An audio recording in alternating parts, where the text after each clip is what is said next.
illallah, la ilaha illallah, la ilaha illallah, Muhammadur Rasulullah. Assalamualaikum warahmatullahi wabarakatuh. Alhamdulillahi rabbil alamin. Wassalatu wassalamu ala asyrafil anbiya'i wal mursalin Sayyidina Muhammadin wa ala alihi washabi ajmain, amma ba'd. Saudara-saudaraku yang dirahmati oleh Allah, kita memasuki bulan yang mulia bernama Ramadan. Di bulan ini kita diperintahkan atas amaliyah-amaliyah yang salihah yang diharapkan membentuk karakter kita, karakter orang-orang yang bertakwa. Apakah ciri orang-orang yang bertakwa itu? Salah satu ciri utama orang yang bertakwa adalah orang yang bersyukur atas nikmat Allah Subhanahu wa taala. Allah berfirman, "Inna a'tainakal kautsar." Sesungguhnya kami telah memberikan kepadamu ya Muhammad al-Kautsar. Al-Kautsar ay ni'amul 'azimah, nikmat-nikmat yang besar dan banyak. Wa in ta'uddu ni'matallahi la tuhsuha. Seandainya engkau berusaha untuk menghitung berapa nikmat Allah, la tuhsuha, tentu kamu tidak bisa untuk menghitungnya. Maka kewajiban kita adalah bersyukur atas nikmat itu. Bagaimana caranya? Pertama, fasolli, dirikan sholat. Ada orang yang berpuasa tapi meninggalkan kewajiban sholat. Bahkan mereka tertidur seharian. Ketika ditanya, kenapa mereka terus tertidur? Mereka menjawab, naumus shaim ibadah. Sesungguhnya tidurnya orang yang berpuasa itu ibadah. Tentu ini memunculkan ironisme.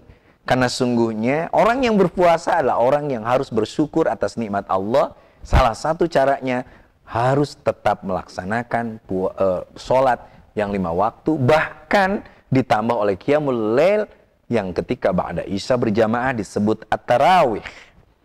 Sholat ini menjadi gambaran kehidupan kita. Orang yang benar sholatnya akan benar hidupnya. Orang yang tidak benar dalam hidupnya, maka dia belum benar sholatnya.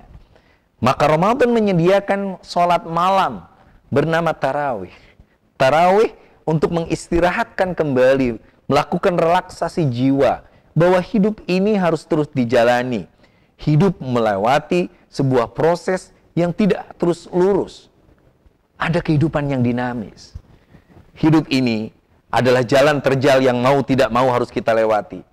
Adalah jalan yang terus menanjak yang mau tidak mau harus kita daki. Tetapi jiwa yang tenang, jiwa yang terdidik dengan Ramadan adalah jiwa yang akan terus menghadapi puasa dengan tenang. Menghadapi hidup dengan tentram. Makanya di tarawih yang diharapkan itu adalah ayyukum ahsanu amala.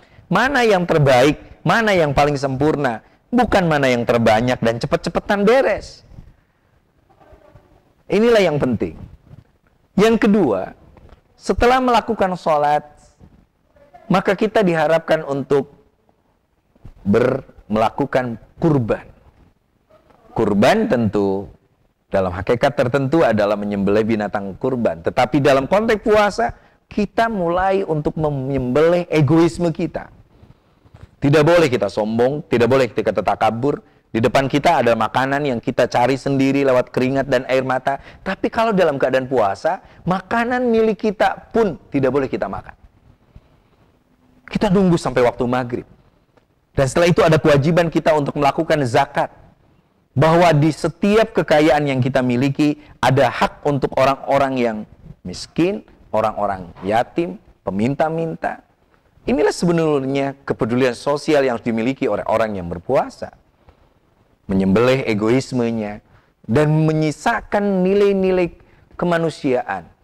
Jangan ada orang yang berpuasa tetapi dengan sporadis pamer kekayaan, dia datang ke anak-anak ke panti asuhan untuk menunjukkan bahwa dia menjadi orang kaya. Saya termasuk orang yang selalu sedih karena bulan Ramadan menjadi bulan pamer bagi orang-orang kaya. Lalu mereka mengambil anak-anak yatim ke hotel-hotel, mengundang media. Tapi setelah itu, la athara lahu, tidak ada bekasnya sama sekali.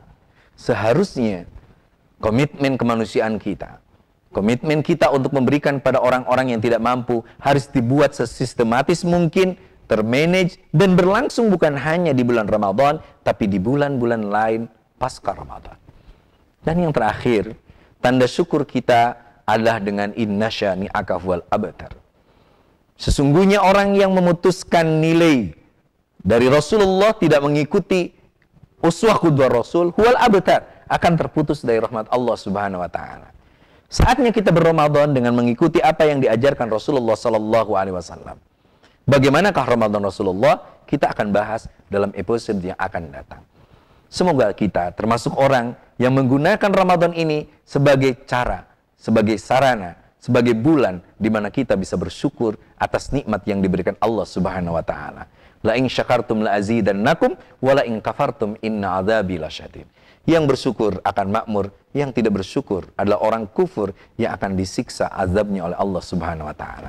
Terima kasih. Wassalamualaikum warahmatullahi wabarakatuh.